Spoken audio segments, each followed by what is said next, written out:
꽃중년 지식 캠페인. 무료 구독하시고 좋아요 버튼 눌러주시면 채널에 큰 힘이 됩니다. 안녕하세요. 저는 20년째 화학을 연구하고 있는 화학자 김대환 박사입니다. 오늘 아침에 드신 멀티비타민, 혹시 라벨을 꼼꼼히 확인해 보신 적 있나요? 가스레인지로 끓인 따뜻한 차 한 잔, 참기름 몇 방울 떨어뜨린 나물 반찬까지요. 지금 이 순간도 여러분의 몸속으로 들어가고 있는 것들이 과연 안전할까요? 충격적인 사실을 하나 말씀드리겠습니다. 최근 국내에서 판매 중인 멀티비타민에서 표기량의 수십 배가 넘는 요오드가 검출되었어요. 유럽식품안전청은 이미 수년 전부터 해조류와 요오드 과다 섭취에 대한 경고를 내리고 있죠. 그런데 우리는 여전히 모르고 있어요. 더 놀라운 건 이것만이 아니라는 거예요. 캘리포니아에서는 가스레인지 사용에 대한 경고문 부착을 의무화하려는 움직임이 있고, 우리가 매일 마시는 티백에서는 미세 플라스틱이 쏟아져 나온다는 연구 결과도 나왔어요. 심지어 수입 참깨에서 글리포세이트가 기준치의 19배나 검출된 사례까지 있었죠. 이런 얘기를 들으면 뭘 먹고 살아야 하나 싶으실 텐데요.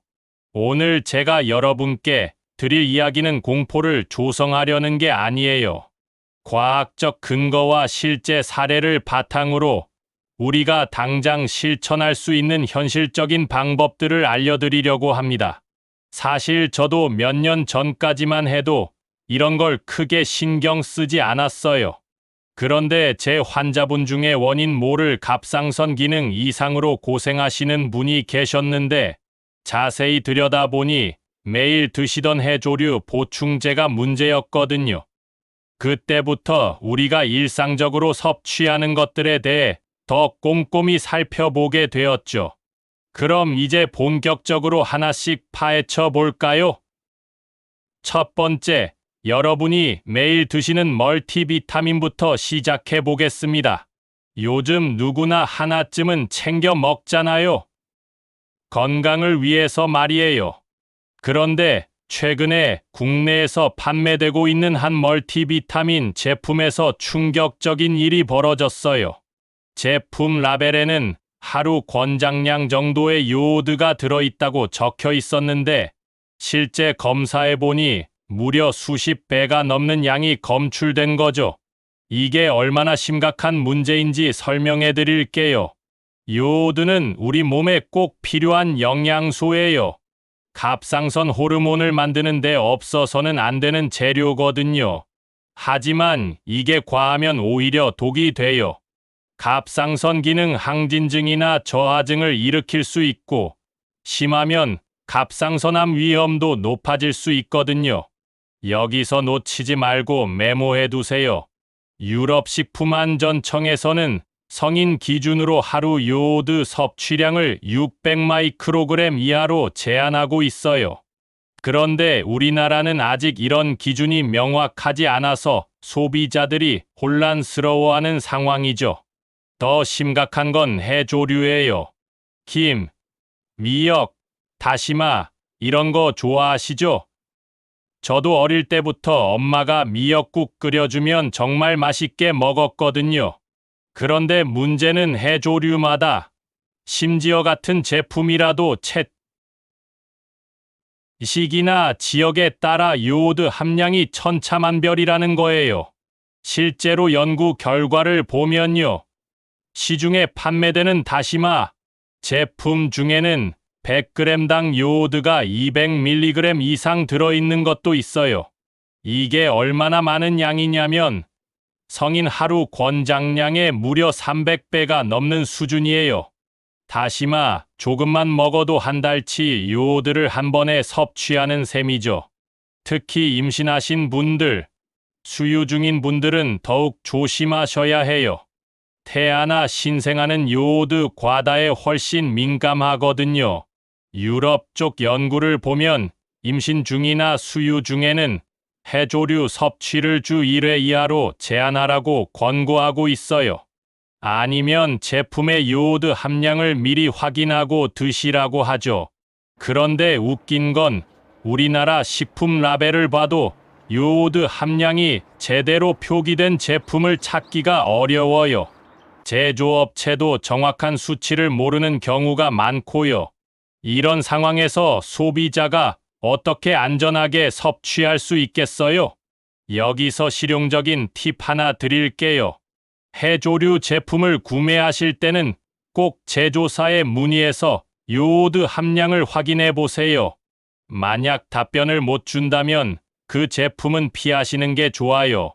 그리고 해조류 보충제보다는 자연 상태의 해조류를 적당량 드시는 게 훨씬 안전해요.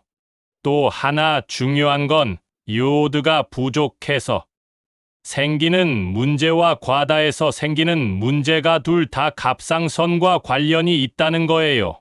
그래서 갑상선에 문제가 있다고 해서 무작정 해조류를 많이 먹거나 반대로 아예 끊는 것도 좋지 않아요. 균형이 중요하다는 거죠. 이 부분은 꼭 기억하셔야 합니다. 건강을 위해 먹는 영양제나 자연식품도 과하면 독이 될 수 있어요. 더 많이 먹는다고 더 건강해지는 게 아니라는 거죠. 자, 이제 두 번째 이야기로 넘어가 볼까요? 지금 이 순간에도 여러분, 집, 부엌에서 조용히 독을 뿜어내고 있는 것이 있어요. 바로 가스레인지입니다. 깜짝 놀라셨죠? 저도 처음에는 믿기 어려웠어요. 우리가 평생 써온 가스레인지가 문제라니요. 그런데 캘리포니아에서는 이미 가스레인지에 경고문을 부착하도록 하는 법안이 추진되고 있어요. 마치 담배갑에 붙어있는 경고문처럼 말이죠. 왜 그럴까요? 가스레인지를 사용할 때마다 이산화질소라는 유해가스가 실내로 방출되기 때문이에요. 이게 얼마나 심각한지 수치로 보여드릴게요. 가스레인지로 30분 정도 조리하면 실내 이산화질소 농도가 세계보건기구 권장 기준의 2배에서 3배까지 올라가요. 더 무서운 건 이런 가스들이 우리 폐로 바로 들어간다는 거예요. 특히 아이들한테는 더 치명적이죠. 최근 연구에 따르면 가스레인지를 사용하는 가정의 아이들이 천식에 걸릴 확률이 42%나 높다고 해요. 담배 연기에 노출되는 것과 비슷한 수준이라는 연구 결과도 있고요. 제가 환자분들을 진료하면서 느끼는 건데 원인 모를 호흡기 증상을 호소하시는 분들 중에 의외로 환기가 잘 안 되는 주방에서 오랜 시간 조리하시는 분들이 많아요. 특히 겨울철에 창문 꼭꼭 닫고 요리하시는 분들 말이에요. 그렇다고 해서 지금 당장 가스레인지를 버리라는 게 아니에요. 현실적으로 어려우시잖아요. 대신 이렇게 해보세요. 요리할 때는 꼭 창문을 2곳 이상 열어서 맞바람이 치도록 하고 레인지 후드는 조리 시작 5분 전부터 미리 켜두세요. 조리가 끝나고 나서도 10분 정도는 더 켜두시고요. 만약 여건이 되신다면 인덕션으로 바꾸시는 걸 권해드려요. 전기요금이 좀 더 나올 수는 있지만 장기적으로 보면 건강에 훨씬 이득이거든요. 이제 세 번째 문제로 넘어가 볼게요. 바로 가공식품에 숨겨진 독성 물질들이에요. 아침에 인스턴트 커피 한 잔으로 하루를 시작하시는 분들 많으시죠? 간편하고 맛도 괜찮으니까요. 그런데 최근에 나온 연구 결과가 좀 충격적이에요. 인스턴트 커피를 자주 마시는 사람들에게서 건성 황반 변성 발생률이 높다는 보고가 나왔거든요. 왜 이런 일이 생길까요? 인스턴트 커피를 만들 때는 120도 이상의 고온에서 가공을 하는데 이 과정에서 아크릴아마이드라는 발암 추정 물질이 생성돼요. 이게 우리 몸에 축적되면서 여러 가지 문제를 일으키는 거죠. 사실 아크릴아마이드는 인스턴트 커피에만 있는 게 아니에요. 감자칩, 과자, 시리얼, 심지어 구운 빵에도 들어있어요.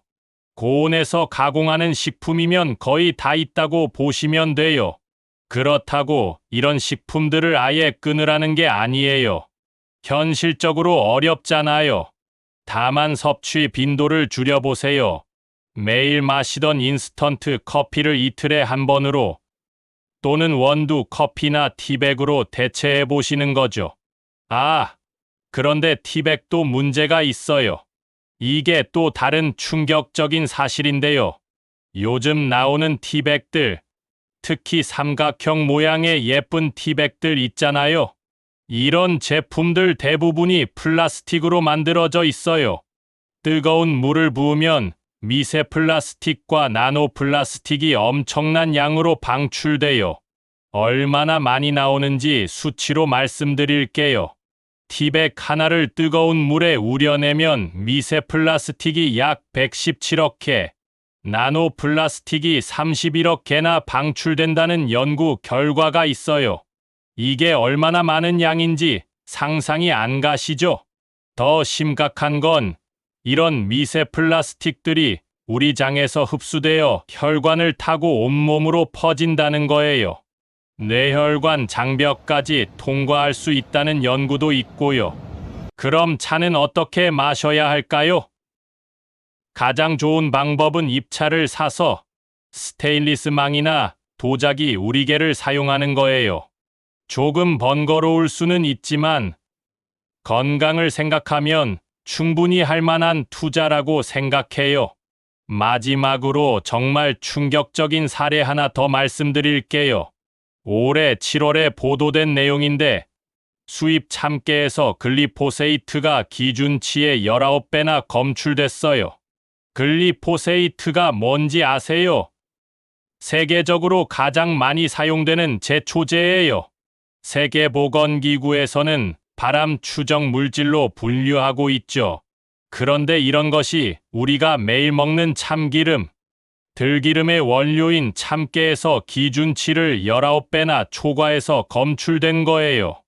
더 문제는 식약처 검사 항목에 글리포세이트가 빠져 있어서 그동안 제대로 걸러지지 않았다는 거예요. 얼마나 많은 양이 이미 우리 식탁에 올랐을지 생각하니까 정말 아찔하더라고요. 자, 여기까지 들으시면서 정말 뭘 먹고 살아야 하나 막막하셨을 텐데요. 하지만 절망하지 마세요. 지금부터 말씀드릴 건 여러분이 오늘부터 당장 실천할 수 있는 현실적인 방법들이에요. 첫 번째, 요리할 때 환기는 필수입니다. 가스레인지든 인덕션이든 상관없이 창문 2곳 이상을 열어서 맞바람이 치도록 해주세요. 레인지 후드는 조리 5분 전부터 미리 켜두시고 끝나고 나서도 10분은 더 돌려주세요. 이것만으로도 실내 공기 오염을 70% 이상 줄일 수 있어요. 두 번째는 제품 라벨 확인이에요.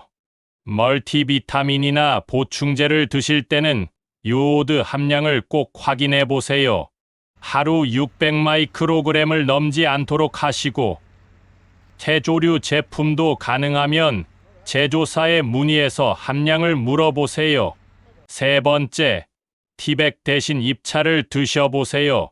조금 번거로울 수는 있지만 스테인리스, 우리개나 도자기 주전자를 사용하시면 미세 플라스틱 걱정 없이 차를 드실 수 있어요. 처음에는 귀찮을 수 있지만 한번 익숙해지면 오히려 더 맛있다는 걸 느끼실 거예요. 네 번째는 수입산 원료보다는 국산을 선택하세요. 특히 참기름이나 들기름 같은 경우에는 가능하면 유기농 인증을 받은 제품을 선택하시는 게 좋아요. 조금 비쌀 수는 있지만 장기적으로 보면 건강에 대한 투자라고 생각하시면 돼요. 마지막으로 가장 중요한 건 균형이에요. 오늘 제가 말씀드린 내용들이 무섭게 느껴지실 수도 있지만 모든 걸 한 번에 바꾸려고 하지 마세요. 하나씩 천천히 바꿔나가시면 돼요. 완벽하지 않아도 괜찮아요. 가끔 인스턴트 커피 마셔도 되고, 티백 차 마셔도 돼요. 다만 빈도를 줄이고 대안을 찾아보려는 노력만 하셔도 충분해요. 영상에서 언급한 정보들을 토대로 제가 추천하는 가성비 비타민 제품을 영상 설명란에 써놓았습니다. 확인해 보시고 건강 꼭 챙기시길 바랍니다. 행복한 하루 되세요.